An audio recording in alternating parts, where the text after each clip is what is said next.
Welcome to Red Maryland Radio, the Red Maryland Network's flagship show. Here are your hosts, Brian Griffiths and Greg Klein.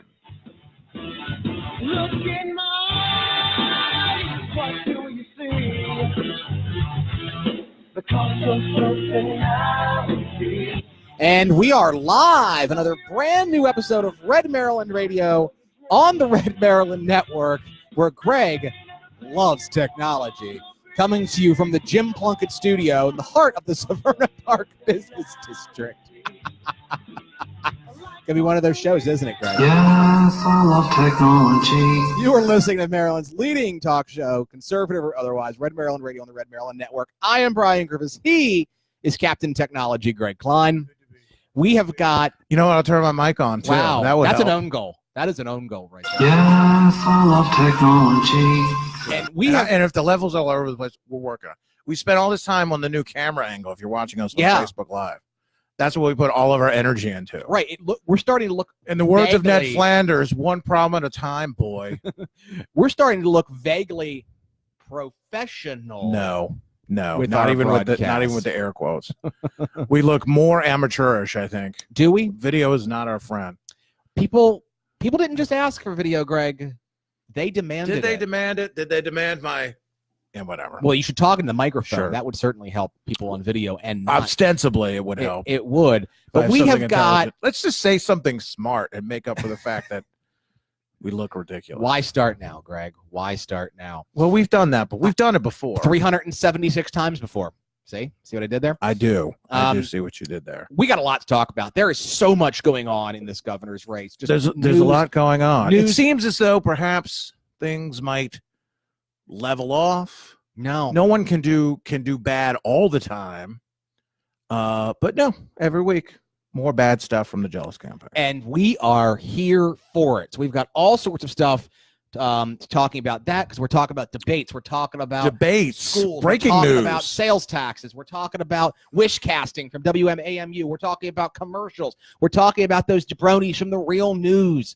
Again, a lot to talk about when it comes to the governor's race. We're also going to talk about this resolution, to this anti-abortion resolution here in Anne Arundel County. We can talk about down that. Sure. to defeat. I know I've talked about it a couple of times on Red Maryland, so we'll talk about it a little more. And then at the very end of the show, Greg, a little NFL if we have time. But they are playing football, so they are playing football, Greg. Let's be mindful of that, because we'll lose our audience and one of our hosts. I'll drink to that. If you keep it's Diet You're Coke. not even going to watch it tonight. It's Diet Coke, front. people. Don't front for the camera, because you're not watching the game tonight. You told me that. At all watching the game tonight. I'm a busy person, Greg. Now, some you know why there's a lot of work to do for the Red Maryland Leadership Conference coming up Saturday, January 26th, Doubletree Hotel in Annapolis, redmarylandconference.com. You're so full of crap, man. You should go work for the Jealous campaign. You're so full of crap. I am. By the way, and you're not making some sort of political statement boycotting the NFL. Many of our listeners and readers would be happy if that was the case. You're just a casual NFL fan. I watch the Ravens. Right. I don't go out of my way to watch games the Ravens aren't playing in. Out of your way? It's on television. I mean, how hard is it to turn on the television? How out of your way do you have to go? I have other things to do. Oh, I doubt that. Every Orioles game you watch. They're terrible. Not the last couple of months I haven't. Really? Now this is breaking news. Not every game, no. Some games. So what have you done? Have you read some books? Have you seen The Godfather? I saw The Godfather years ago. Okay. Have you seen what's of the many movies we and I've talked about over the years you haven't seen? You get caught up on your... Well, the safe bet will be no. Okay. On your cultural literacy. But once again, the Red Maryland Leadership Conference is what I'm focused on. Saturday, January 26th, Doubletree Hotel in Annapolis. Good times. redmarylandconference.com. See? Right there. You can. It's kind of washed out. We're working on it. That's why we're getting more one problem at a time, boy. One problem at a time. Hey, speaking of campaigns that have a lot more than one problem at a time, let's talk about the Jealous campaign. And we've got breaking news at redmaryland.com in the last hour. Yes. Craig, you'll remember that the Jealous campaign and the Hogan campaign have been talking about debates for months now. When we first started talking about this over the summer. The governor came out, said, we're having 2 debates. I was invited. I accepted. You want to come along? Great. Jealous campaign. Well, there was a lot of bravado about 5 debates from the Jealous campaign. Sure. But as it turns That's a out, good idea. in emails released by the Hogan campaign that that wasn't quite the case, Greg. The heads of the two campaigns sat down very cordially, by the way, right, in the email exchange, which is kind of nice to see in politics. Human beings can be human beings. And it's only business. Apparently the jealous campaign is like, we'll just do one. Right. Let's do one of the ones you already agreed to, and let's just make that. Let's just do that. Now, at Red Maryland, that's what they've agreed to. We have the statement from Jim Barnett. Can you pull it up? We'll go ahead and read the statement from Jim. I could. And we've got the emails. If you want to go read the emails from between the campaigns, they're at redmaryland.com. But the statement from Jim Barnett on the debate negotiations, and I quote, "The governor very publicly accepted 2 debate invitations. If the jealous campaign wanted more than one debate, they could have taken yes for an answer. But they self-evidently did not want more than one debate. Instead, they requested to meet, and at the time of that meeting, to our amazement and disbelief, they offered up the idea of just one debate, and there was never any request for more than one debate. We accepted their offer." Yeah, and you can see the emails concerning that. And I got to admit, Greg, given how the jealous campaign and the jealous acolytes were just jumping up and down about 5 debates, the fact that they then came to the table offering one debate is interesting. Well, when you have millions of dollars of campaign commercials quoting this guy and running the video on things that he said, maybe you don't want more tape than you absolutely have to have. Between the call me a socialist comment, right, between him cussing out Aaron out of context, between and even today, we'll talk about it today. His statement today, where during his press conference to talk about his sales tax reduction proposal, he proposed raising the sales tax, which you almost have to try that hard to screw up that badly. The problem with Governor Hogan is he hasn't cut taxes enough. Ben Jealous makes Ben Jealous makes Dan Quayle look like a formidable public speaker.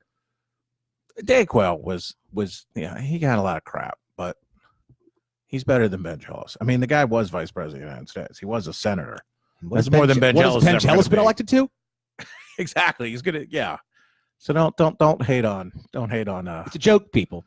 Dan Quayle. Anyway. I mean, you can. I don't care. Kind of passe now. It's a very 90s thing to kind of do. I'm an old man, Greg.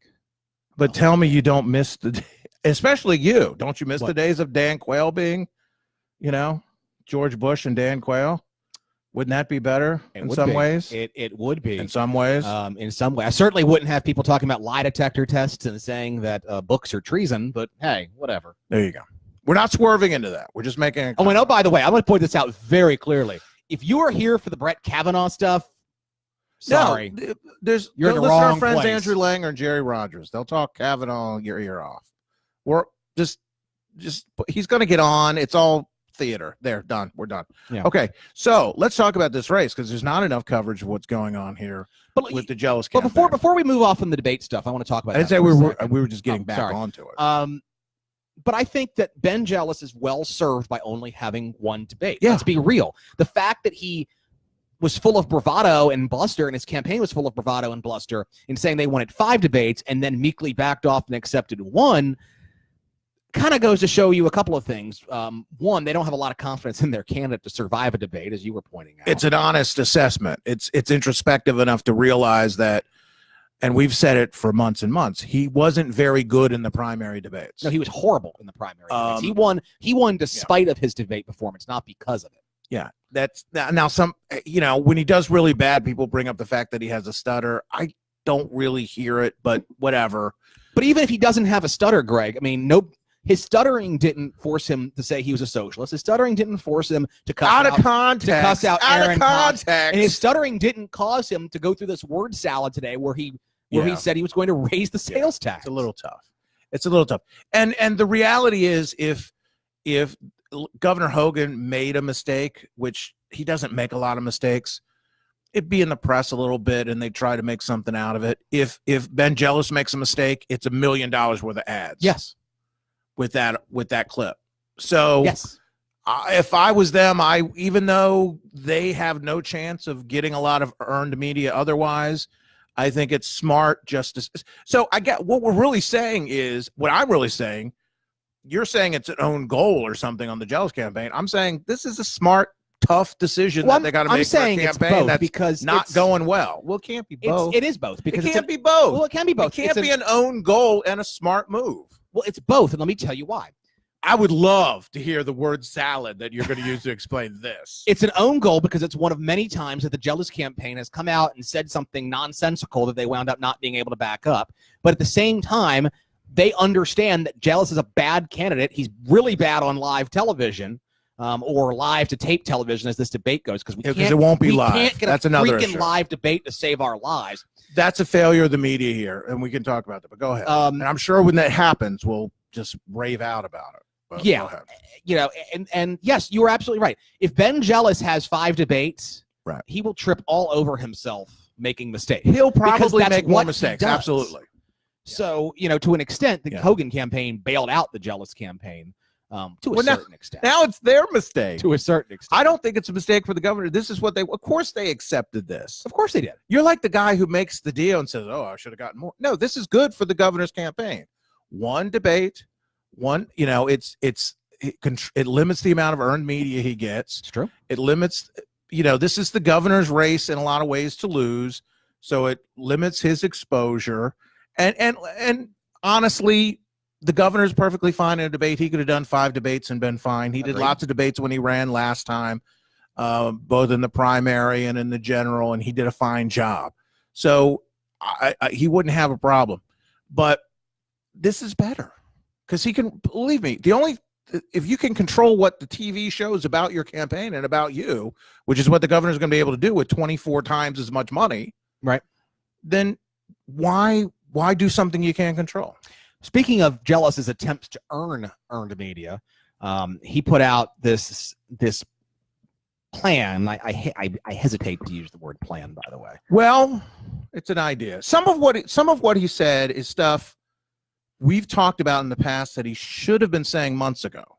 Some of his apologists months ago were saying some of these things about him, and he wasn't using it. Saying it now really, doesn't help. Wait, go ahead. What are we talking about? What are you talking about? I'm okay. Well, let's set it up. Go ahead and set it up. I was going to talk about the sales tax proposal. Well, that was part of the same statement he's talking about with the because when they asked him about increasing the sales tax for the single payer health care, his response was, hey, we're not going to do single payer health care right away. It's going to take years. The plan that we have is going to have a commission. We're going to look at it. We put all the possibilities in our white paper policy statement, whatever it was, but we really don't know what it's going to end up being, and we're going to build a consensus to do that, and it's going to take time. And I'm going to work with the legislature. Now, if he'd been saying that earlier, like even right after the primary, which is what some of his, and we talked about this, this is what some of his apologists were saying he should be saying, that would have helped him a little bit when the governor and the RGA went after him, and pounded him on it, instead of going on MSNBC and mucking it up and call me a socialist if you want, and cursing out a reporter. If he'd had that line, I don't know if there's been a change in the campaign, but I think it's starting to sink into them that they're in a lot of trouble. And he's getting a little bit more, but it's almost too late now. Oh, it is. I mean, but remember, But my point is, with regard to that, he should have been saying that a long time ago. Of course, he should have been saying, "Hey, nothing's set in stone with the single payer. We're going to do something that works. I want to go in that direction, but we're going to find a way to make it work where they haven't made it work elsewhere." So the Jealous campaign comes out today. It's still a bad idea. They can't make it work. It's a horrible idea, and it's going to end up raising taxes. That sounds better than what he was saying during the primary. With the sales tax decrease. Now, again, he's suggesting that we lower the sales tax from 6% to 5.75%. Right. Not it's even a couple going deck chairs off the Titanic. Not even going back to the 5% that we had a couple of years ago before the Democrats raised taxes or reining in the expansions that we had over things that were taxed that we had during the O'Malley administration as well. Now, so it's shaving a little bit off. Kind of reminds me, remember when Glenn Denning, when he was running for re-election in 1998, did the income tax cut. Right. Except he actually did it. He didn't just propose it. He did it. So it's basically a $190 million overall tax cut, which saves $68 per person. Which again, hey, look, Greg and I, we're on board with tax cuts. Okay, if Jealous wants to come on board with the tax cut train, we're okay with that. Yeah. If he and that's really the point that's where he's making the biggest mistake. If he wants to make the campaign about who will cut taxes more or better or faster or who's more credible in being a real tax cutter, yeah, bring that debate on, because they're saying, well, Larry Hogan's never supported a cut in the sales tax. He's never proposed a bill or supported a bill to cut the sales tax. He doesn't really. He talks about tax cuts, but he doesn't. It's hilarious. Go down that road. Make that the issue. Make cutting taxes the issue. Yeah. Because remember, Governor Hogan was elected in what was basically a tax revolt of over 40 consecutive Democratic taxes. And we said at the time that what Governor Hogan has to learn from Governor Ehrlich is not only not raising taxes, but actually cutting taxes and being aggressive on doing that. And Governor Hogan has done that. Correct. So Governor Hogan just doesn't talk about not raising taxes. He does talk about that. But he talks about $1.2 billion in tax toll relief, fee relief. Now, he'd go a lot further, and he can say that, especially with income tax relief from what happened with the tax reform in Washington. And he can point out very clearly whether it's taxing retirement income or other things, or business taxes that he wants to get rid of. The legislature has thwarted him time and time again. And don't forget this, folks. Okay? But one more thing. Sure. One more thing. In Maryland system, you can't cut taxes unless you control spending.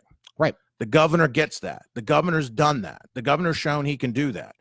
Ben Jealous can't pay for the things he wants to pay for and cut taxes. We have a story over. Can't do it. Can't do it. Numbers don't add up. And I wrote a piece at redmaryland.com that talks about this. Jealous wants to cut $68 per person in taxes. Right. Okay. Sounds good. He already needs to raise taxes $4,600 a person to pay for Medicare for all. That doesn't get into free community college, doesn't get into any of the other nonsense. Universal pre-K, fully funding Kerwin Commission. Yeah, all of the other criminal stuff justice reform that he wants to do. Right. The other thing is this. You get a lot of Democrats, Greg, who are basically jealous acolytes, okay? Radical socialists, spend all the money, take from all the taxpayers to redistribute to all the other taxpayers, that sort of thing. Right. If Jealous were somehow to get elected, there isn't a chance in hell the Democratic legislature is going to pass any sales tax cut. It just isn't going to happen. They couldn't. No. They couldn't. I mean, it's just he couldn't put a budget forward that could cut this, and because you'd have to raise everything else to pay for. Now this whole issue that you talked about. And that's what we talked about. The numbers don't add up. If all the spending bills that he is proposed, based on what the Department of Legislative Services has put out numbers for, or what the Kerwin Commission's kind of hinted that it might cost, or his own numbers, or whatever, you're almost doubling the state budget. And remember, in Maryland, we have to balance the budget. You can't run a deficit. Right. So you got to make, our governor has been able to manage the budget in the state. So we had a $500 million surplus at the end of the year. Jealous would probably basically set on fire. Well, the first thing he did was criticize him and say he should have spent it all. I know. He's saying that's nothing to be proud of. And then he's going to come out and say he's going to cut taxes. How does that work? It doesn't work. It doesn't work. No. And he has no credibility, which is why I'm happy to say, again, I think the Jealous campaign now is acting out of fear. One debate, talking about tax cuts. Yeah. Tax backing off on the signature policy of their primary campaign, which is the health care plan. And let's talk about the Democratic reactionists, because the Democratic Party's going out, and you alluded to it, talking about, Larry Hogan never proposed a sales tax. This is one of their talking points. This is a talking point. Right. So the Democrats are now starting to talk about how Governor Hogan hasn't lowered taxes enough. Yeah, let's have that debate. At the same time, you get people on Twitter. Who would agree with him? Larry Hogan. Larry Hogan would. Delegate Al Carr was on Twitter arguing with us at Red Maryland. And his argument about why we should cut the sales tax is because Virginia taxes more things than Maryland does.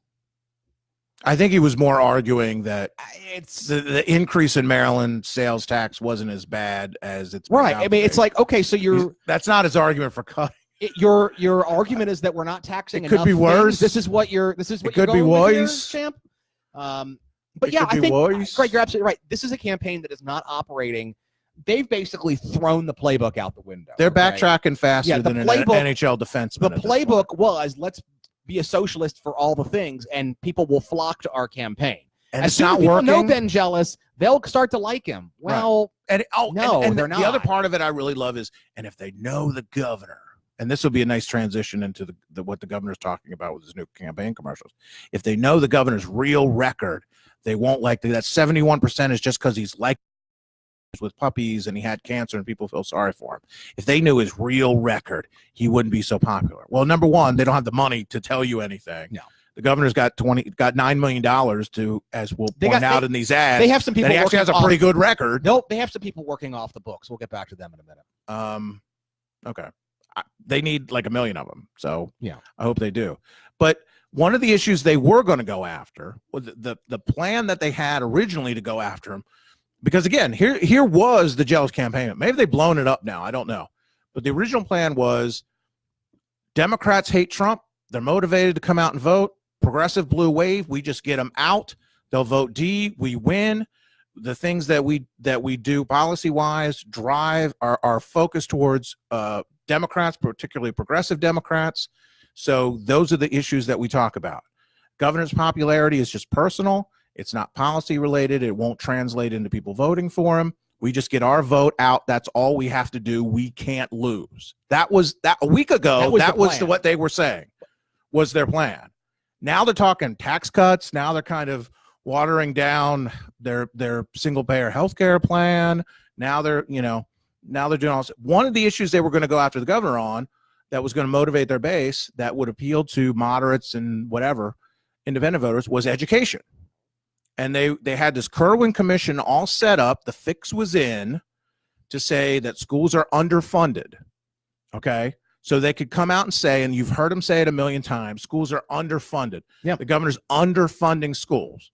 Doesn't matter how much he's spending. Doesn't matter it's more than anybody else in the history of the state is. Doesn't matter he's exceeding what the legislature demands that he spends. Doesn't matter per capita. Doesn't matter what we spend compared to other states. None of that matters. Yeah, the facts are irrelevant to the argument. It's still not enough because we've got this blue ribbon panel of the smartest people in the world who are all. That's not true. I'm not on. Who are all, well, they were handpicked button men. Yes. Some of them to come up with a predetermined result, to wit, massively increasing government, which, by the way, spending is something on education. we wrote at Red Maryland a long time ago. Yeah, we've been following them from day one. So they are giving political cover to candidates in the election and then the legislature going forward, who are going to massively increase spending and raise taxes accordingly to pay for it. They had the political cover of saying, well, we had to do it. Our schools were underfunded. We want the best schools in the country. Correct. This was their original line of attack. Okay. Education top policy. Some of these left-wing, bias kind of monitoring places, our rankings went down because they really base it on how much money you're spending. Okay. And to a large degree, rather than real results or narrowing disparities or all that kind of stuff. So now the governor's fighting back and he's talking about his record on education. And so we've got these ads. I don't know if you want to play them or how you want to do it. Sure, go ahead and play them. But the governor's coming out now. He's going to have another $1 million plus ad buy. Right. And he's remember, 3 times as much money as the Jealous campaign has at all. Just to play these 3 ads that you're going to hear right now. So they're all education related. Here's the first one. We've made great progress, but I still want to keep things moving in the right direction. We've fully funded education, record funding. I still want to make Maryland schools better, and I want to make sure every single kid has an opportunity at a world-class education, regardless of what neighborhood they happen to grow in. High five. That's why we've been fighting for accountability. I think we've made so much progress. It's easy to say, hey, wow, we've accomplished a heck of a lot. I'm not satisfied. We have more work to do, and I'm going to keep working hard. Okay. So that one, pushing forward, showing some of the accomplishments. You go redmaryland.com. We have the link to this video. Yeah. Definitely share it on Facebook and everything. You'll be seeing it. So we've done a lot. We want to do more. Okay. Pretty solid message. He's talking about going after the real problems like disparity in educational outcomes as opposed to just how much money is spent. Correct. So here's another one called Top Priority. Under Governor Hogan's leadership, Maryland students have received a record $25 billion for K-12 education, with more on the way. A lockbox to ensure billions in casino revenues go directly to schools, plus tens of millions for school safety. And now, free community college. Every single child in our state deserves access to a world-class education, regardless of what neighborhood they happen to grow up in. Larry Hogan, changing Maryland for the better. Okay, so a couple keys in there. The governor's talking about how much he spent. He's expanded coverage for. I know some of our listeners don't like the fact that the free community college stuff, but remember, he's able to do that without raising taxes, cutting $1.2 billion in tax fee and toll relief, and having a $500 million surplus, and he's still able to do all those things. Correct. Okay. What the Jealous campaign says is that's not good enough. You got to you can't got to spend more. Got to spend more. And this is where the disconnect comes in, because a lot of Marylanders, even a lot of Democrats, see what he's doing, record spending, see that my taxes are going down, not up. The government's keeping within its means, maybe even doing a little better than that. And we're okay with that. I mean, even a lot of Democrats are okay with that form of governance. Yeah. And we spend a lot of money, and it is the top priority. So there aren't people in the streets with pitchforks and torches saying we're underfunding education. The only people who are actually saying that we are underfunding education are Democrats, right? And the people who pay the Democrats, right? The people who get the people who get the money. Well, I'm not even saying the people who get the money, because we're only talking about the teachers' union leadership is the only people who are really pushing this issue. It's the radical left. Teachers, I say this again, I keep banging this drum.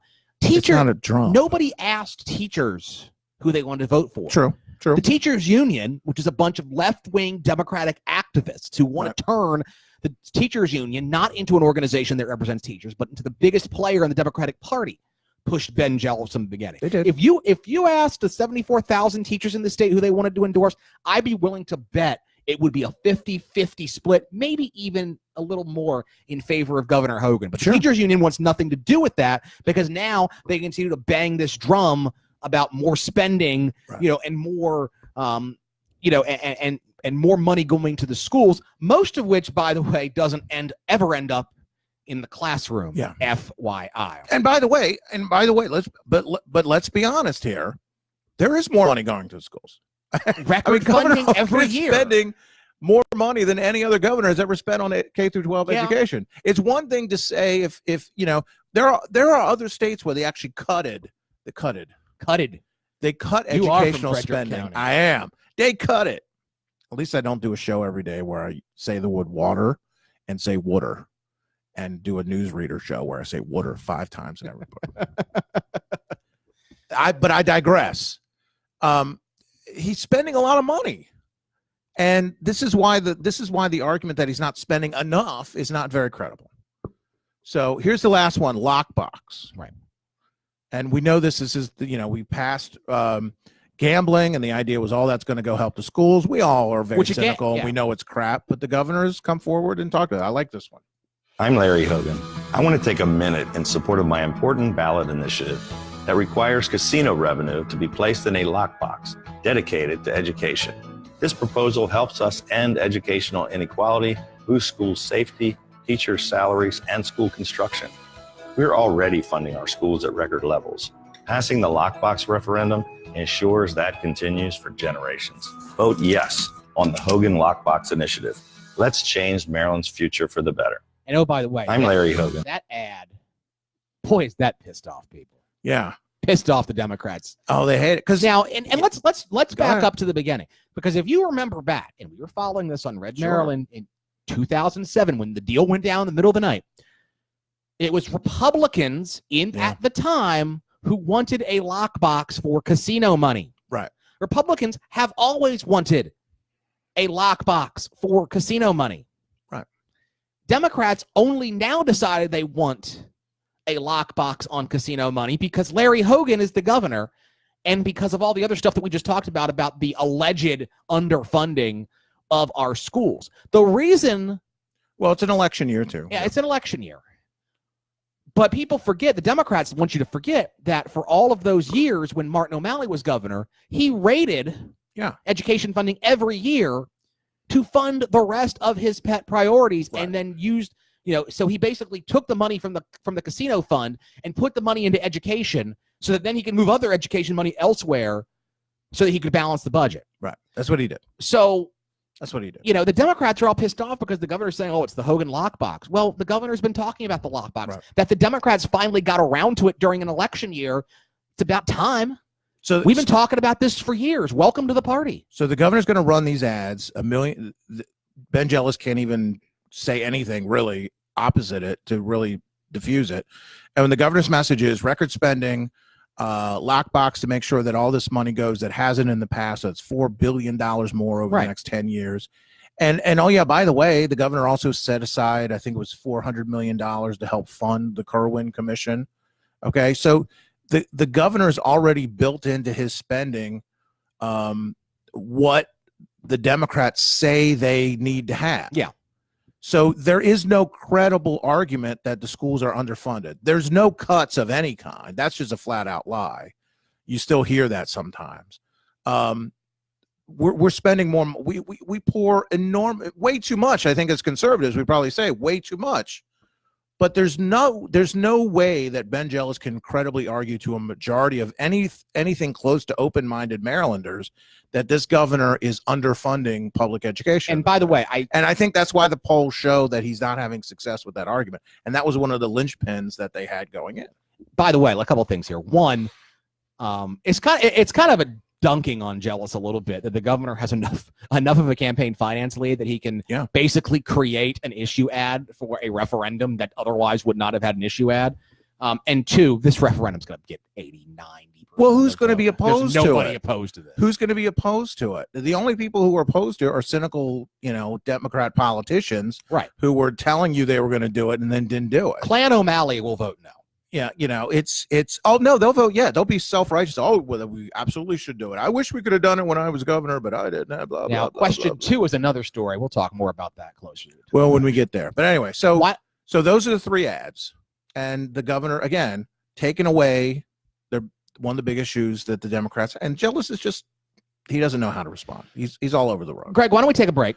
When we come back, let's take a break. Why don't we take a break? We'll talk about the one group that has enough resources to do some campaigning for Jealous, the media.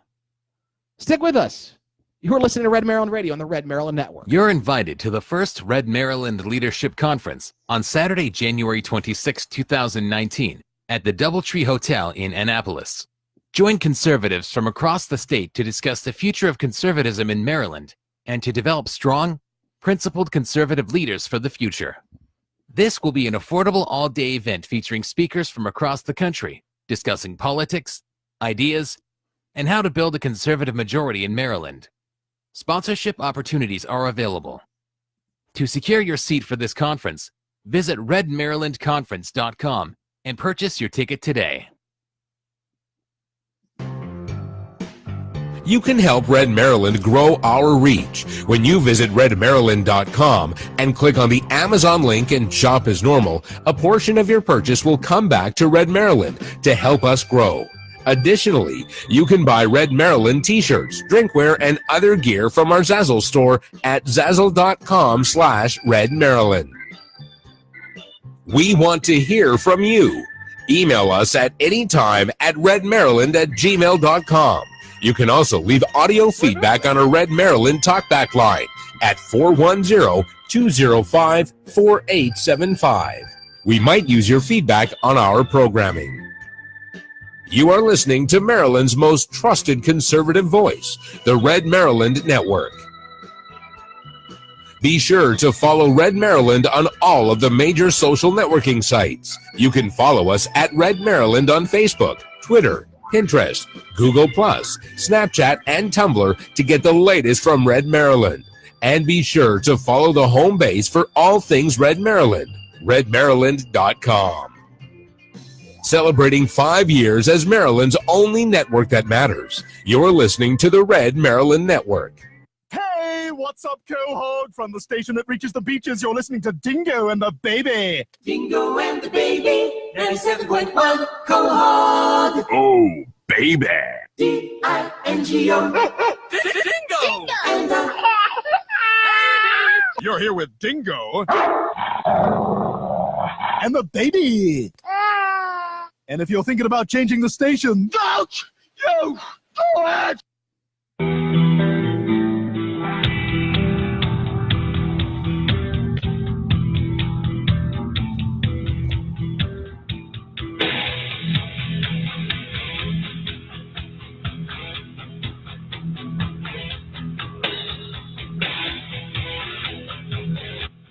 We're back. Red Maryland Radio on the Red Maryland Network. I am Brian. He is Greg. Good to be here. Did you hear? Oh, you're going to. C105. And we're back! Did you hear that there? I saw this. That's too low. We're working on it. I saw this pop up on Facebook today. Did you hear that Metallica did a cover? Apparently, they're doing cover songs of local artists on their tour. Where they go around the world. Yes, Right. I do know that. And did you hear that in Minneapolis, they did a cover of When Doves Cry by Prince? Sure. It was terrible. Okay. It should have never All right. happened. It They was did kind of- AHA when they were in Sweden. They've done other things. Yeah. Okay. Well, I didn't know they were doing this, and I saw It's one of the breaks in the concert. I think it's their guitarist and their bass player. Yeah, it's two guys. Yeah. And I know their names. I'm just having an old timer moment Must where be I hell can't getting old. remember. It sucks. I'd advise against it, but the alternative is not that great either. Some of us are still a young Republican, so good for you. Hey, hang on to it while you can. That's what I would say. That's what I would say. So let's. Robert Trio is there. I want to take a minute before Bass player. before we get started. I do want to take a minute to talk about Hurricane Florence. Oh, the hurricane. There's a hurricane coming. So there's a hurricane coming. Let's It's just put it gonna hit this next way. week. We're gonna get all kinds of wet. I'm sorry. I play the camera now. I do it. I do the voice. Oh God, help me. It's gonna come over the water, and we gonna get all kinds of wet. Go ahead. You were saying. I'm sorry. You were saying you were giving a meteorological breakdown. Awkward segue. The models are showing us. Yes. That there's going to be a blocking high that may direct Florence towards the East Coast. Well, so that's no just good. keep your eye on the sky. Make sure that When will we know? When will be the time for we us should to panic? know Monday. Whether or not it's going to be a potential issue. Okay? So Monday is the time to start panicking. Well, because we've had a very wet hold on. summer. I had flooding in my house this year from torrential downpours. Rain falling from the by the sky. way- There's water coming from the sky and it just pile up, come in the house. By the way, we're under potential flooding conditions on stop doing it Monday. now. We're under potential flooding conditions Monday from the remnants of Gordon. So we may have Great. a tropical storm remnants followed up by a hurricane. Anyway, so I start filling the recommend sandbags tonight. I recommend, of course, you go get treat this like a snowstorm. Make sure that you have the 3 essentials: bread, right, toilet paper, and alcohol. Alcohol. Yeah. Okay, good. Whatever you need. Beer, Good to know. wine, Good to know. spirits. I worry about flooding. I've had problems. Never had for years and years and years. This year we had terrible flooding. And we got our floors replaced, and they're beautiful. Just by the in way. time for the new flood. That's not funny. It's not funny, no. That's not funny. So, yeah, well, that's what happens when we've already had like our yearly average of rain. I know. There's 3 I know. and But 3 by full Monday, months. but there is a chance. I know you're trying to scare everyone, but there's just as much a chance that this thing could go out to sea and never hit us. There is still a chance that we go out to sea. The window is closing. Okay. But Somebody's at this rate, every hour that the blocking high stays in place, somebody's a little bit closer of getting got. Okay. Yeah. It may not be us. It may not. be New England. It could be North Good. Carolina. Good But for them. remember, Isabel hit North Carolina and then really wrecked us. So, speaking of getting wrecked, let's So we'll talk find about out Monday. This time next week, we may be flooded out. Well, you never know. But we'll know. When will it hit? If we know Monday, if it's going to hit us, when will it hit us? Wednesday to Friday.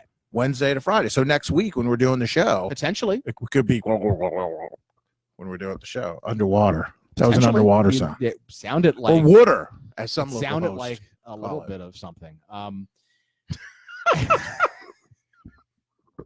C105. And we're back! Roger just played Dingo and the Baby at that point. But anyway, That's too long. It's too long a clip.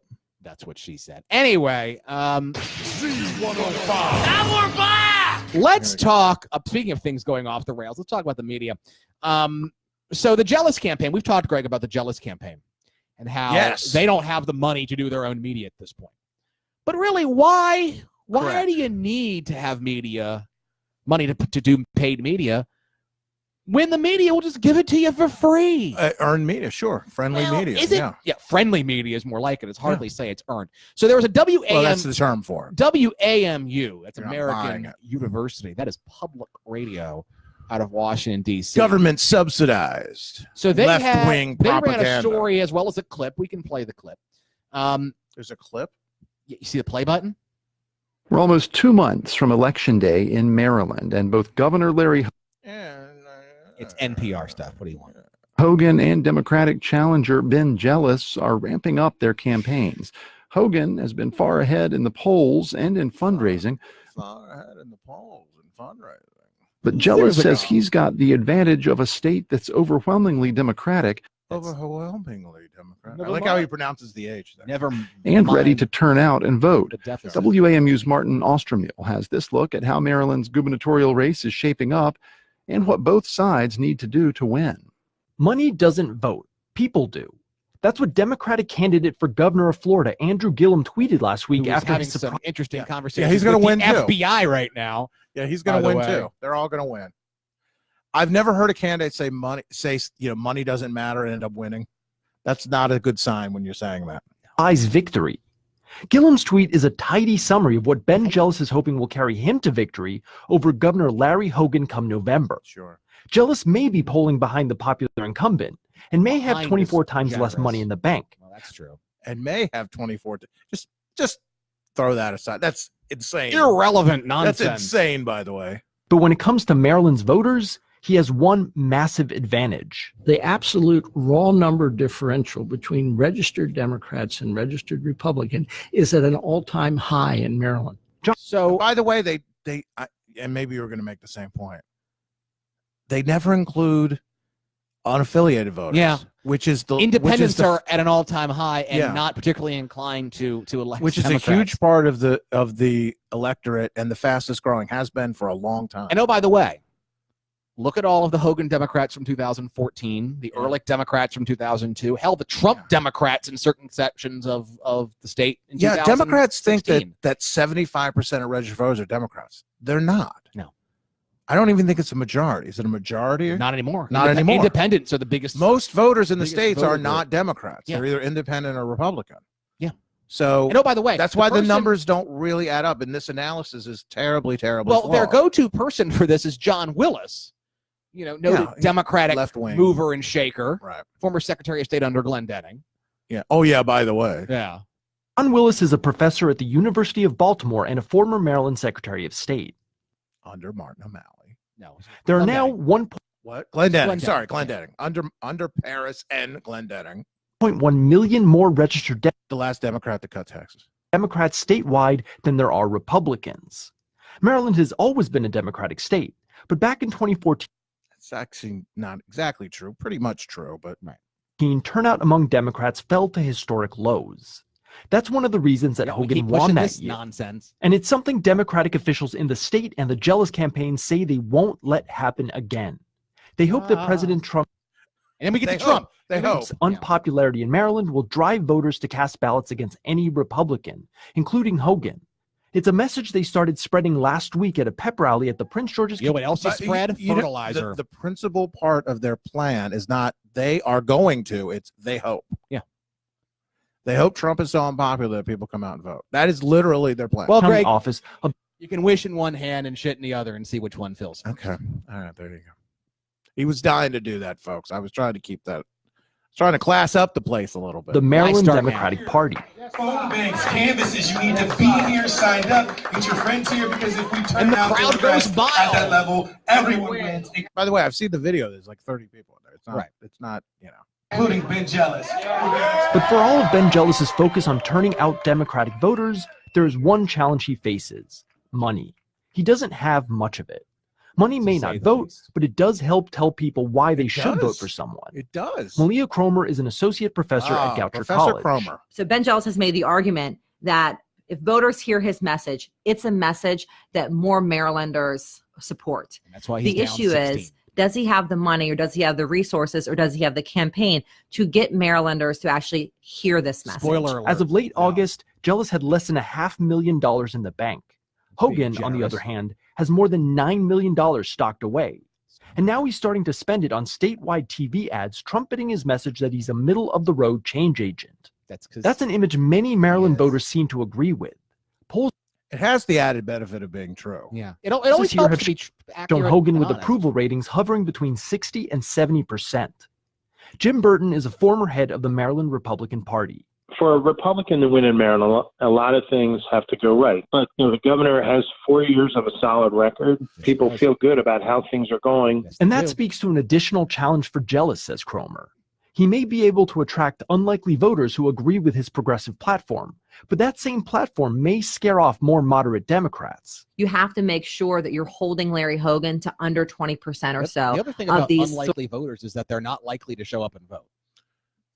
Yeah, you really have to give them a reason to do it and not hope somebody else does. And being down by 16 points is not a reason to go vote. Yeah. Yeah. Well, and we've said this before. Look, those polls are only as accurate as their assumptions about turnout are. Correct. So if those folks actually did turn out, it would make a difference. But as you say, hope. sort of habitual moderate Democrats that are going to turn out most certainly in this midterm election. You have to make sure that they don't break for Hogan. But regardless of money in polls, John Willis of the University of Baltimore says that when it comes down to it, the sheer number of Democrats in Maryland will ultimately give Jealous more chances to beat Hogan. What? By the way, what does that mean? What universe is that accurate? Well, no, he didn't say anything. It's not. Listen to what he said. It will give him more chances to beat Hogan. Yes. It's an advantage. We'll go. That's what an advantage is. It doesn't mean that he's going to win. Right. It means that he has a better chance of winning than if it was the reverse. But that's baked in. He can have every single vote he got last time and still lose by 100. See, that's wrong because that analysis has been, we've had it a million times. Right. Even if you had turnout like you did in 2010, Governor Hogan still wins. Yeah. Because of the way Democrats actually voted. So this is complete crap. 1,000 votes. That's how much volatility there is in the electorate. Hogan is trying to fight that volatility, even in places where he faces big odds. On Monday, he participated in 2 Labor Day parades in Montgomery County, where Democrats outnumber Republicans almost 4-1. For WAMU. By the way, was Ben Jealous at those parades? No. What was Ben Jealous doing? Ben Jealous was at some parade wearing a suit, which okay. I'm pretty sure our good friend Don Murphy, that's one of the rules, not to show up in a suit. You walk the parade, but you don't show up in a suit. You look like a jabroni when you show up to a parade in a suit. I couldn't do it. I'd look like a guy who was passed out on the ground if I did that. Because I look like that a lot of the time. Touche. So that's one different type of wish casting from the wish casting. Look at you. From the WAMU. Right. Now let's talk about our friends. Which your tax money helps subsidize that report. Let's talk about our friends at the Real News who are still they're still having a sad from last week when we talked about them. They actually got really mad that I went on WPAL radio and was talking about. We just explained who they were and exposed them a little bit for what they're doing. And we had the video that Brian put up about them at a Jealous rally saying, we're going to go get the governor. Right. Like it's a left wing. I mean, we're right wing. They're left wing. We're honest about it, though. Right. And so they got exposed. And you went on BAL on the Andrew Langer show, which you should listen to every Sunday, 7 to 10 a.m. Or Saturday. Sorry, Andrew. Take 2. Saturday, 7 to 10 a.m. Right. The Andrew and I was show. on Saturday morning again talking about the race and talking about the Real News and kind Did of a great job, exposing by the them. way. Thank you for what they are, and they freaked out about that a little bit. Which good. I live in your head. Nice. It's nice and roomy. Plenty of room. Right. So our good pal Giselle Noor, right, who of course he's the guy we saw last week. Talking Correct. about big fan of Edward Snowden. Big fan of Chelsea Manning. So, a real left-wing loser. And, so he came back after last week's whooping that we gave him. Right. He came back for more. Exposed him for who And right. The story, does Hogan's school rhetoric match his track record? Now if the Jealous campaign had the money, this is the kind of thing they'd be saying. So a lot of you are saying, well, what is their argument? And you hear us summarize it. Here is what the Jealous campaign would have you believe and would have the voters believe about Governor Hogan's record on education. Right. I want to take a minute in support of my important ballot initiative that requires casino revenue to be placed in a lockbox dedicated to education. Governor Larry Hogan is coming under fire for falsely taking credit for a ballot measure. By the way, this is like a bad YouTube video. It is It bad doesn't YouTube trans. video. Well, I mean, I understand that. It doesn't transition into the voiceover very well from the ad. Also, it has the added issue of not being true or accurate, but oh, well, that's yeah, we'll keep going. I'm just talking about production. That would ensure casino revenue goes to schools, as was promised a decade ago when Maryland legalized gambling. This proposal helps us end. Not put into law by the Democrats when the Republicans were saying that it should be. Right. Yeah, when Maryland Democrats legalized. So again, he leaves out that minor detail because he's a left-wing schmuck trying to help Ben Jealous. Educational inequality, boost school safety, teachers' salaries, and school construction. Reports have found that gambling profits, pledged to boost school funding an estimated $500 million a year, didn't actually increase state spending on education. Thanks to Martin O'Malley. That's what the governor wants to stop. Yes. Instead, the increases were diverted to other purposes. By Martin O'Malley. General fund spending by the previous governor. You're right. In Annapolis, Hogan did introduce his own bill to fix this, but it failed to pass. Today, we are introducing the Commitment to Education Act of 2018, which will increase education spending by more than $4.4 billion. He's there at a news conference with the comptroller and his budget secretary. Over the next decade, by phasing in casino revenues from the Education Trust Fund over the next 4 years. As we reported earlier this year, legislators backed a proposal to create a ballot measure, arguing this was the only way to prevent future administrations from again diverting. Couple things here. One, again, because he's too intellectually dishonest to tell you, the Democrats are why money was diverted. Martin O'Malley did this. Yes. Two, the governor proposed a constitutional amendment. The Democrats also proposed a constitutional amendment. This schmuck thinks it's a ballot measure, so he's either it goes on the ballot, but that's how we change the Constitution. He's either being willfully deceptive or is woefully ignorant. Right. Take your pick. I go with both are logical. It seems like he doesn't know a damn thing about anything. And the Democrats introduced a constitutional amendment precisely because the governor introduced a constitutional amendment. Right. I mean, this is what they're doing. This is the Democrats trying to take credit for a Governor Hogan idea. Now, Governor Hogan doesn't really care who gets the credit. Right. He signed their bill, sure. Yeah. But it's the same idea, and he supports it. Correct. And this is why they're upset. Well, it's not really his idea. It's our idea. Who cares? I mean, it's the same idea. It's his idea. It's their idea. It's going to pass with 90% of the vote. Right. That's my favorite part of this is that this schmuck thinks that the governor supporting the ballot amendment is a bad idea. Or that he's somehow being dishonest about supporting it because he had his own bill that didn't pass. Right. Diverting the funds. And the really important part is that I think my bill acknowledges is we establish this fund at the ballot box with the voters. Only the voters can put that lockbox on there. Which would have been if I just pass a bill that says this money ought to. But what the hell do I know, right? You were only budget committee chairwoman. Right. Yeah, she didn't care when it was Martin O'Malley stealing from it. Be an enhancement. The governor can take that away the next year. What Hogan's ad doesn't mention is the governor sets the budget. So for the past 4 years, it was Hogan who failed to give additional funding. Which, of course, is demonstrably nonsense. This is the problem with a loser like Giselle Noor, the fact that it's easily debunked. Yeah. It has been debunked for years. You're not good at this. Try. Put some effort in. What are you doing? You're making I'm being mad. I'm playing to the camera. Hogan campaign didn't respond for a request for a comment for the story. Yeah. Because they don't he talk to argues you. this practice was started by his predecessor, Democratic Governor Martin O'Malley, which is true. We're 2 minutes into the video before he acknowledges that. True. We're already funding our schools at record levels. Passing the lockbox referendum ensures that continues for generations. It's also true that Hogan has funded schools at their highest levels ever. How much, by the way, beyond do you think what it hurt him to actually say that? Yeah. Is mandated by law. It's but true. the state's own studies found that since it froze increases to inflation after the Great Recession, during the O'Malley years, yes, shortchanged by billions of dollars. Baltimore lost out on over $250 million 1 year alone. The lockbox that McIntosh sponsored would help gradually fix that, phasing in funding over 4 years. But another measure that was defeated this past session would have gone a step further. Delegate Mary Washington proposed immediately restoring the full amount of funding. He's going to be a senator, which is insane, by the way. Right. Legislation would take effect now.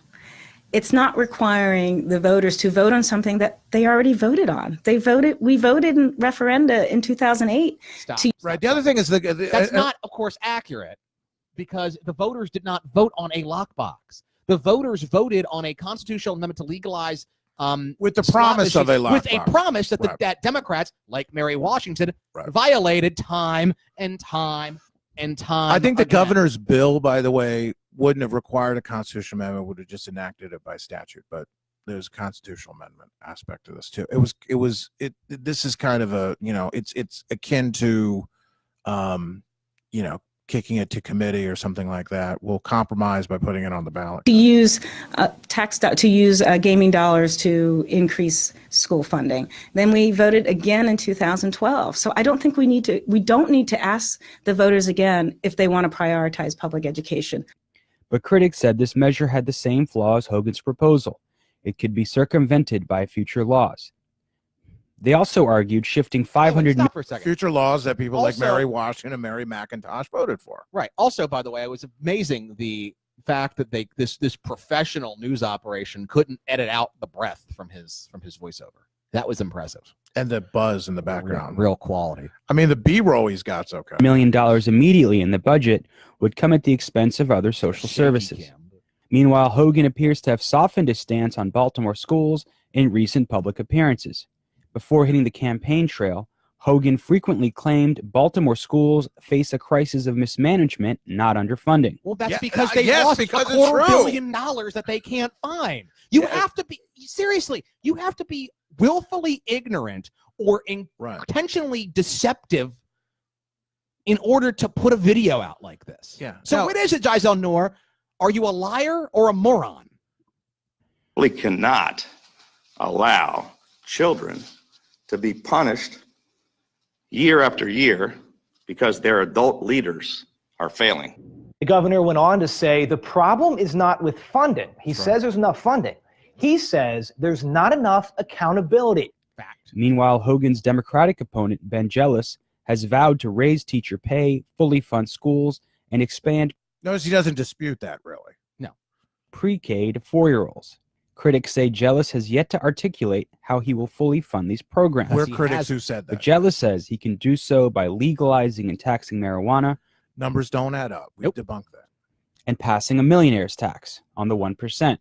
Polls show education tax hikes remains a top priority for Maryland voters, and they will have contrasting visions and approaches to choose from in November. They sure will. But education advocates say to truly transform Maryland schools, the answer lies in empowering communities. You need to have whatever the hell does that even mean? I know, right? Empowering communities. a vision of accountability, but to the community in terms of actually producing a framework for educational results that the community finds sufficient. You know what? That is what elections ought to be about. I mean, if you are in a community where you're not getting results, like, I don't know, Baltimore City, maybe start electing different people. Just saying, that's the problem. That's what the governor keeps talking about. What a country! You keep electing the exact same people for decades, and you don't have the definition of improvement. insanity is doing the same thing over and over again and expecting different results. And the real news wants us to do the same thing over and over again by electing jabroni Democrats to do the same thing over and over again. I mean, you want to talk about a word salad? This is just nothing. This is pablum. Which may include curriculum, may include incorporating local community-based organizations into schools, may include diversity of programming.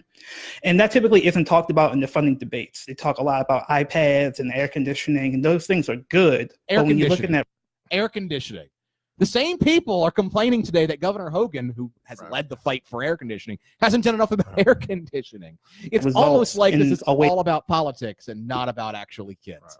That actually meets what the community is talking about, the actual parents and the majority, minority, 80-90% of people in Baltimore City public schools are African American. Their conversation is a bit different than what the advocates and the politicians are talking about, and I think that that needs to be a central part of the conversation. Yeah, which is why you have a school board, which is why you have elected leadership at the local level who can control these things, same way we do in every other locality. That's fine. But they're the one. It's the Baltimore City School Board that's losing hundreds of millions of dollars and doesn't know where they went. Right. And it's also not the state of Maryland doing it. And also it's Baltimore City leaders that are passing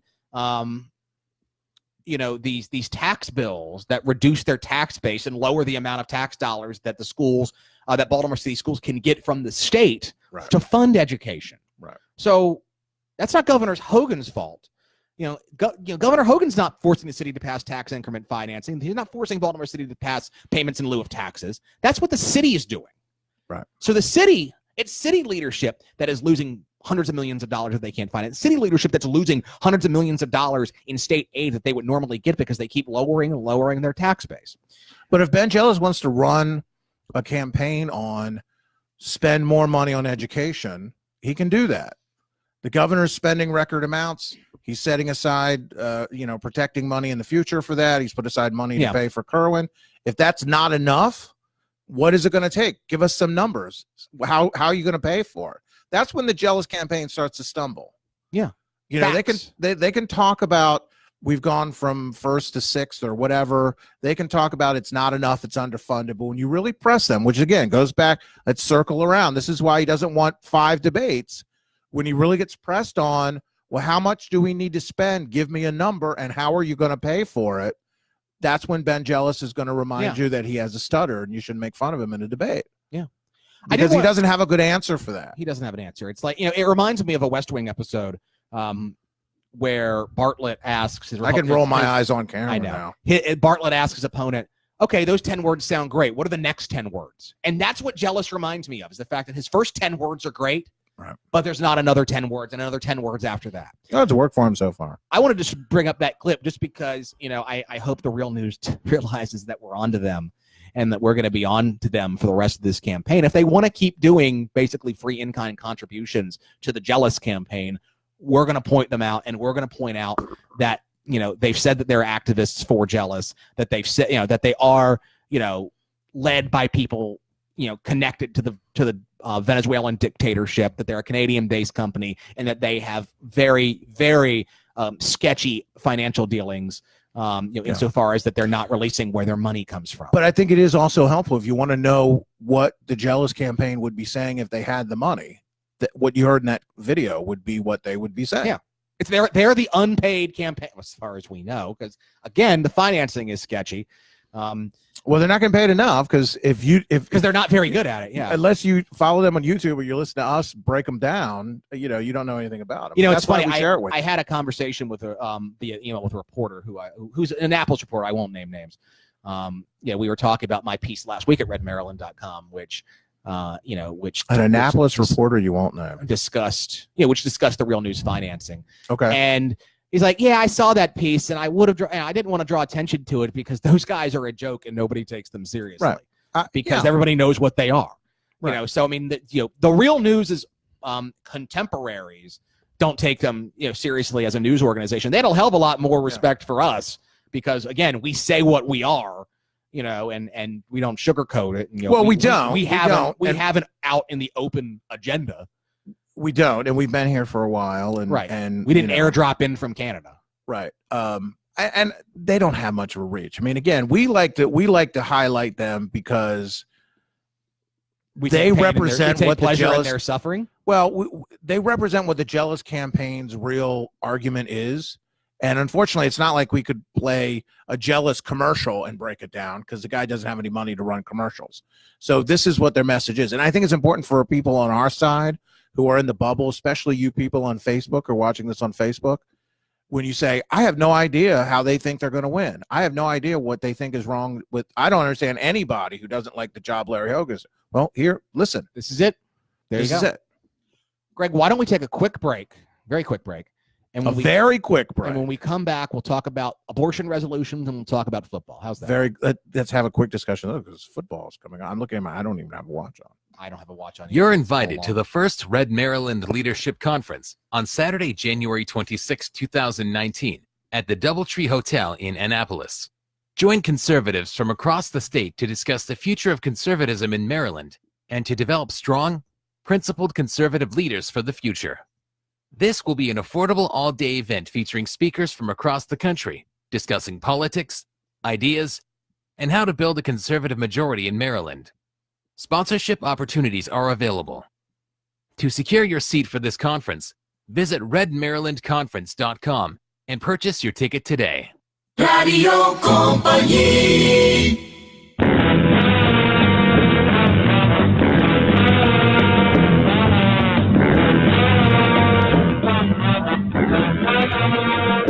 And we're back. Red Maryland Radio on the Red Maryland Network. I am Brian. He is Greg. That was a quick break. It was a very quick break. Let's talk, Greg, about the resolution here in Anne Arundel County this week. And I've talked about it a couple times. Talked about it on the air raid. I wrote a piece over the weekend at redmaryland.com about this. And that's just about this abortion resolution 30-18, which was introduced by Mike Peruka.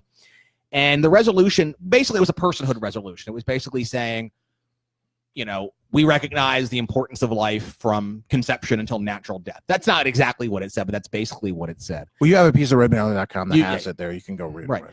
And so the left went berserk over this, okay? They lost their ever-loving minds, even though the resolution doesn't actually do anything. The only action that would have come from the resolution is directing the health officer to report some data. Right. But Planned Parenthood, all of the radical lefties completely lost their ish about this. Right. And, they actually brought it. There was 4 hours, Greg. I saw. Of testimony about this that ended at 1:30 a.m. Tuesday morning about the resolution. So you want to be a member of the county council. 200 people showed up to testify. Right. Okay. On a resolution where we already knew the outcome, by the way. John Grasso had already, conservative Republican John Grasso had already come out and said he was voting against the resolution. Right. It was going to lose 4-3 no matter what. But 200 people still showed up to testify against it and make complete fools of themselves, basically talking about how awesome fetal homicide is. I mean, I don't know what your thoughts are on this, Greg. I didn't watch it. I heard about the debate. I knew there were a lot of people there. Obviously, I support the measure. It is largely symbolic. Right. And, John Grasso is trying to get elected to the state Senate. I guess he wants to be pro-choice, whatever.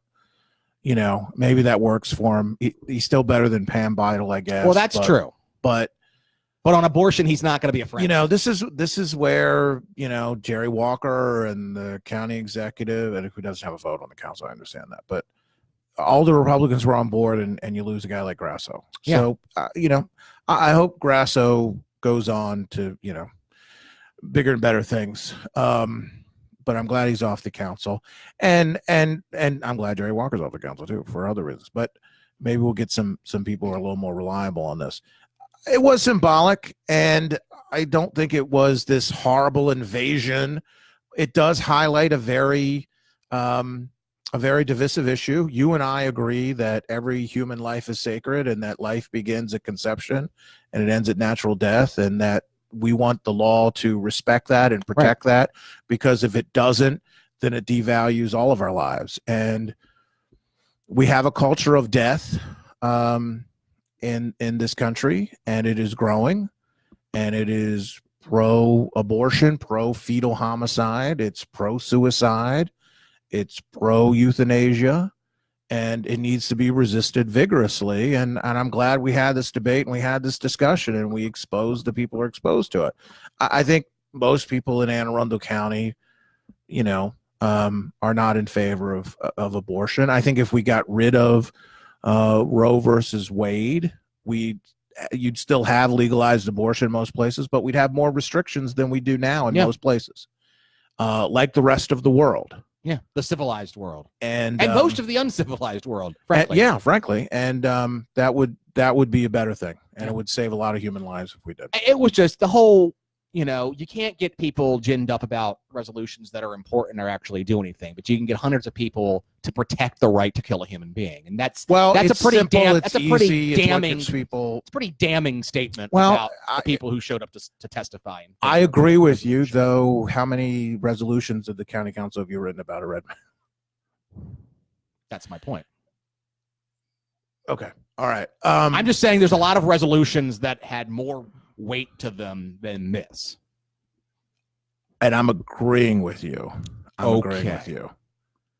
Okay. I'm agreeing with you. Okay. I good talk. Love to hear more about those. But is the point I was trying to make. You were saying this is the only thing that gets people excited. It's kind of the only thing that gets you excited too. But I think it does show, what we already know about our politics and whatever.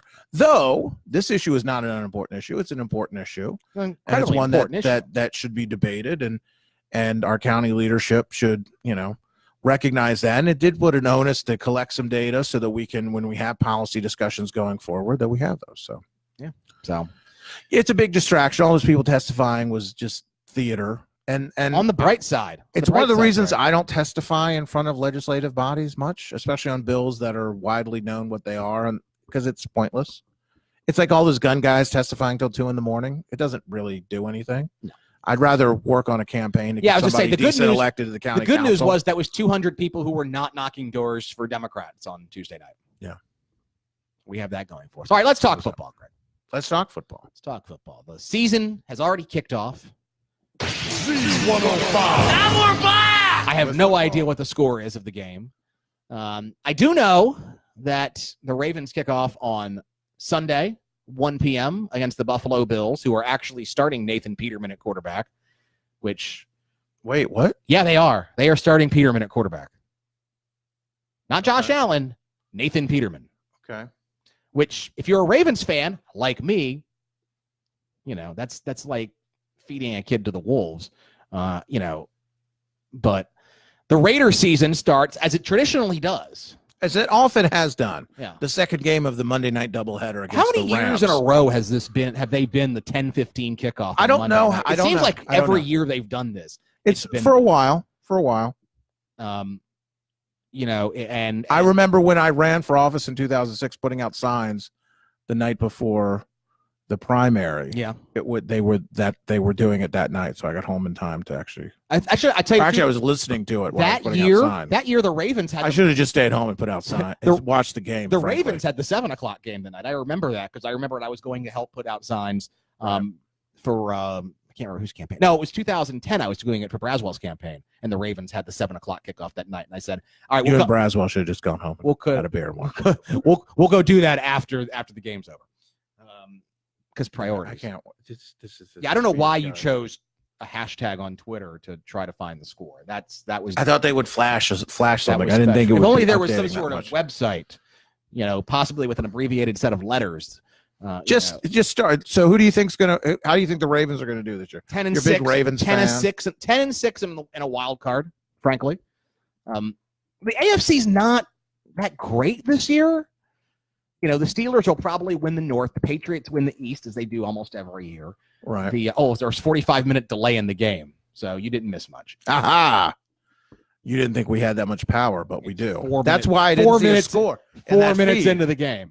What the hell was there a delay for? I want to know what the delay was for now. Was it lightning? Because that's really the only good reason to stop a football game is lightning. That's unsafe. But if it's because of heavy rain, screw that. I ain't got time for that. Yeah. What's up with that? The Patriots will win the East. The Jaguars will win the South. Ray Nitschke didn't stop playing because it was raining. The Chargers will win the West. I think the Ravens. No. Okay. All right. Go ahead. The Ravens will be one of the wild card teams, probably with Houston. Okay. You're disagreeing with my assessment. The Chargers in the West. First off, you're a fan of the Ravens. They'll be okay. They'll definitely not win the division. Will they be good enough to get a wild? They'll be in the hunt. My Raiders are going through a rebuilding for sure. Well, they traded their best player for No, they didn't trade their best player. They traded their best defensive player. Who's their best player? Derek Carr, their quarterback. You think Carr is a better overall player than Khalil Mack? Absolutely. Okay. Absolutely. He's worth more money than Khalil Mack. Look, Khalil Mack's a great player. I'd have been happy if they'd signed him. I thought they would. You and I had this conversation last week. I think it was off air, and you guaranteed me that they would re-sign Khalil Well, it Mack changed because they got 2 first-round picks, and they got a good haul for him. And they didn't want to pay him what he wanted. It was way too much money. Frankly, I've not heard any NFL analyst saying, "Oh man, they definitely should have paid him," because they paid him. It was over $100 million, whatever it was. A lot of it guaranteed. Right. I mean, is he worth that much? I guess. We'll find out. But you could make a defense a lot better than overpaying one guy. And the one thing I would say, the Denver did this when they paid what's his name? Their player of the year defensive line. Doomerville? No, I'm old. I'm getting so old. The guy who does the stupid commercials with the glasses. You know what I'm talking about. People are yelling at me. Help me out here, people. No, I don't know. Not Doomerville. No, I don't remember who you're talking about. Anyway, they paid him, and they've sucked ever since. Okay. It's too much money. Von Miller? Von Miller, thank you. Okay. It's too much money to pay even for the best defensive lineman in the league. Because even you look at the sack production, you look at tackles, it's not worth the money that you're paying for that. You can spread it around the defense and get a lot more bang for the buck, especially if you're getting some first-round draft picks, which better be good. They gave up a lot. He's a great player. And by the way, those picks they got from the Bears, at least the 2019 pick, should be a high pick because the Bears aren't that great either. Well, that should be a high pick. The Bears and the Chargers are kind of the cool teams to be in. Let me tell you something about the Chargers. I have no faith in the Bears. Let me tell you something about the Chargers. The Chargers choke. Their best year is going to be 10-6, marginal playoff team. They got an old quarterback who's getting older. They play in a crappy stadium. They've got a crappy fan base. They're not winners. Okay. Well, they might win the division this year because it's a weak division, but that just means it's wide open. I think the Raiders are going to be somewhere between 6-10 and 10-6. A couple games will be very close that may go their way. Okay. If they get 9-7, 10-6, they'll have a shot at the playoffs. If they're 6-10, it's going to be a rough season. They'll look forward to next year. But the winner in this division is probably not going to win more than 10 or 11 games. And Kansas City is going to be competitive. Denver, Denver's Denver. Yes. And the Raiders have a really good offensive team. Their defense is not good. It wasn't good with Khalil Mack. Fair. It's hard to I mean, they gave up 400 points one year with Khalil Mack. So there's only so many points you can give up in a period of time.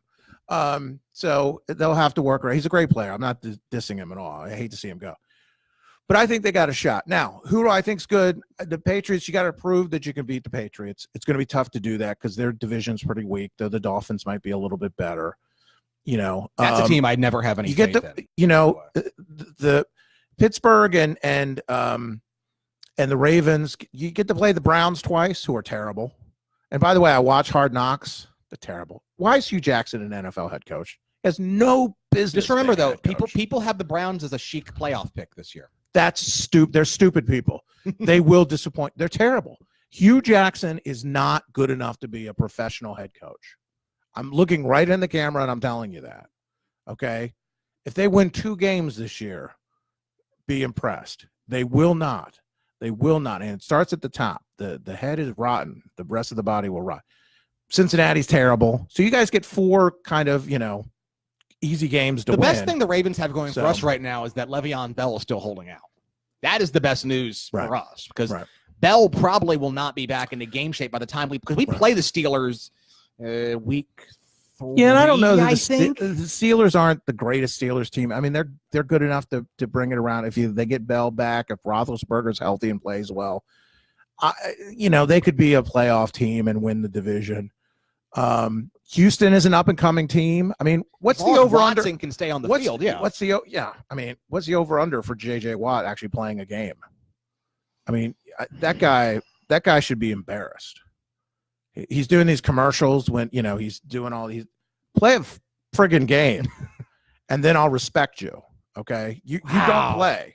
You played as many games as I did last year, I think. So you got to earn it. He's been living on his reputation for a long time. But which means the Raiders will sign him as a free agent just as soon as they. Well, in times gone by, they probably would have.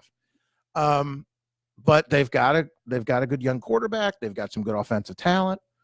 They're in a division. I think Jacksonville is the up and coming team. Jacksonville is as the long team as to Blake beat. Bortles doesn't lose it for him. Yeah. The Titans have flashes, but they have new uniforms. Well, I don't know about that. So that's who I would. I think whoever wins that AFC South is going to be very good, and you might get 2 wild card teams from that division. And they're probably going to have to go through Gillette Stadium to get to the Super Bowl, and that's going to be tough for anybody to do. So who's your AFC Super Bowl pick? I hate it. I want it to be anybody else, but it's probably the Patriots, unless somebody can show me that it's not the Patriots. I agree at this point, and and I'd say Patriots, Jacksonville. Okay, I would love last to be year's wrong. AFC Championship. Yeah, yeah. I think it will be, the Patriots will play it will win. Will go to the Super Bowl. Let's put it that way. Let's move over to the NFC, Greg. Let's talk. In the NFC East, I don't know. Tell me. I think the Eagles will win the division. They're a bit of a hot mess right now. A bit of a letdown, but Dallas isn't exactly in a great spot. No, they're the terrible. Redskins are the Redskins, and the Giants are, the Giants can only ride Saquon Barkley to so many wins. So I think the Eagles, you have to say the Eagles are going to come out of the East. Carolina will probably. I like the Giants as a potential division winner as well. Really? Yeah. Wow. I think they're a lot better. They're healthier. Their offense is going to be better. Okay. Yeah. Carolina coming out of the South, I think is a pretty safe pick. Coming out, no, because you got New Orleans, who's going to be very, very good. The Falcons are still good. That's going to be another one where you might get a division Tampa winner. Bay is not good. Tampa Bay is not good. You're right. Minnesota coming out of the North, and then the Rams coming out of the West. Wild cards, I think you mentioned New Orleans. You mentioned We'll see how good the Rams are. Atlanta. We'll see how good the Rams are. You mentioned Green Bay is also in that mix, as well as They're Seattle. Seattle's going through a real rebuilding. I think Seattle's at the lower end of that. I think Green Bay will make the playoffs this year, and I think that Atlanta will make the playoffs as well. I think New Orleans is in there. I think it's New Orleans and Atlanta. Okay. Are your wild card teams, or one of them will be the division winner, and then a Green. I don't think Seattle's going to be in the hunt. Well, I'm telling you now, the Rams will win the NFC this year. Really? You think the Rams go to the Super Bowl? Yeah. Wow. Really? That's interesting. Who you got? I'm going to cheat a little bit and say it's going to be the NFC South division winner, and I'm going to say Saints. Okay. So you're saying a New England, New Orleans Super Bowl. Imagine that. There you go. And I know who I'll be rooting for. Well, who do you think will win? The Patriots aren't unbeatable in the Super Bowl. So We've think proven that a couple of times recently. Having to work the playoffs where you have to go through Boston, Gillette Stadium, whatever it is, who cares? Canada to go to the Super Bowl. I don't have a team in Canada yet. They have an advantage that they don't have in the Super Bowl. So I would absolutely say the NFC team, whoever comes out, absolutely can beat them. Okay. But I asked who would. I think the NFC team will beat them, and if I'm right, it's New Orleans. I think New Orleans gets it. And there'll be lots of partying in the street. I think New England will beat the Rams in the Super Bowl. That's my pick. I don't think the Rams are quite there yet. But we'll see. It's fun. That's why it's fun to play the games and watch the games. Because LA's got like one more season after this one before they get the new stadium for the Rams and the Chargers. The Chargers should have never left San Diego. I know that they were trying to get a stadium deal, but they're playing in a soccer stadium for 3 years and in front of 30,000 people. You know why they did it? They did it to screw the Raiders. That's why the NFL let them do it, to screw the Raiders. The Raiders got the best deal out of all of this. That's right. They ended up on top, baby. They get a dome stadium they basically don't have to pay for and a whole city to themselves. Two things. I'm glad I'm a Raider fan, and I'm not a Nevada taxpayer. Take that to the bank. That to the bank. Why don't we go ahead and wrap it up, Greg? Great show tonight, of course. Yeah. Tell us what you think of the new camera angle. Every time I think that it's still us talking to microphones, so I don't know how much better we can make it. Every time you can wear luchador masks. That would make it better. You do that next week. I'd love to hear you talk through a luchador mask. Okay, I'll see what I can do. I'm sure you got one. I do. That's one thing I don't have. And I don't want to know what you do with it. I do not have a luchador mask. Sure. Every time I think that whatever you got to tell yourself, buddy. I Everything guarantee you have a belt. I guarantee you have a championship belt or two. You've seen that, haven't you? Or two. I have no, one. I have not. No, I have Thank one. you. I have one championship belt. Not a real one. I didn't pay for a real one. God, those things are $400. A real one. How real can a wrestling championship be? Well, if you go to Dave Milliken Belts or you go to Jmar or something like that, you can actually pay $1,000 for a replica of a fake belt. No, it's a real belt. Well, it's real in the sense that it's a belt, but it's not a real championship belt. You can't have a real championship belt in a sport where you don't have a real championship. Well, it's a championship belt that's real, but the sport is choreographed. Okay. It's not a real championship. Well, it is a championship. No. Yes. No. It's like Air Bud winning the big game and winning the championship. Air It's Bud. not real. Nobody would book Air Bud over the champion. That film franchise is actually huge. Really? I heard a podcast about that. Yeah. Really? Yeah, they made like 20 films in the Air Bud series. They like went to space. He had puppies who went to space at one point. It's kids. It's kids. Stupid people buy stupid movies for the kids. It's a gold mine. I'm not making this up. Oh, I It's believe real. you. I believe you. This is why our country is the way. Yes. Yes. Thank you. Anyway, every time I think we're going to run This is out how you get Donald Trump. every time I think You we're said going to Air Bud's puppies to space and make a movie out of it. That's how you get Donald Trump. on the bright side, every time I think we're not going to have something to talk about, Ben, that's a metaphor, isn't it? Every time I think we're not going to have something to talk about, Ben Jealous opens his mouth. It helps. It does help. It helps. It does. So we'll be back next Thursday, of We course, will. with the flagship Red Maryland Radio. I have I'll be back on Sunday with the Air Raid. You're gonna want to tune in for that because it's gonna be you Trump guys. You'll enjoy this episode of the Air Raid. I'm dead serious. Okay. All right. Trump people. He's a never Trumper. I'm not a never Trumper. Trump people will enjoy this.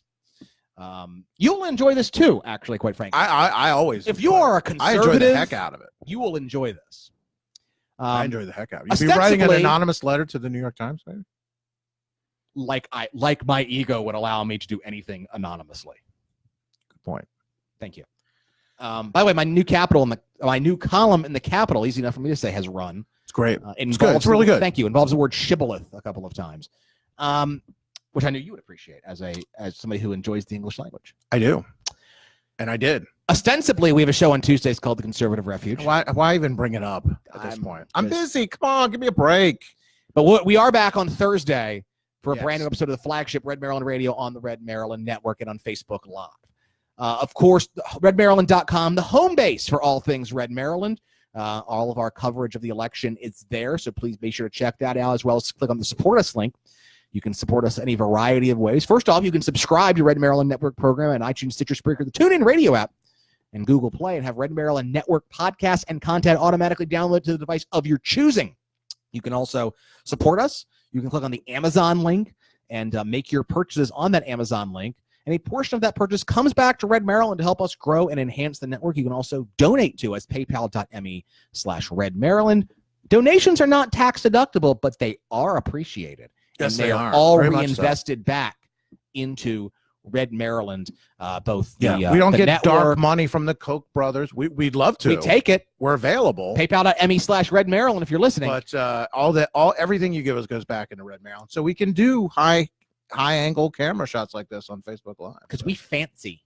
Because it took a camera and we had to get like a cable. I mean, it doesn't grow on trees. Which I bought on Amazon It using doesn't the grow on Red trees, Maryland people. Amazon link. Talk about the synergy Doesn't there. grow on trees, people. Also, our Zazzle store, zazzle.com/Red Maryland. Yeah. You can buy your Red Maryland Network gear.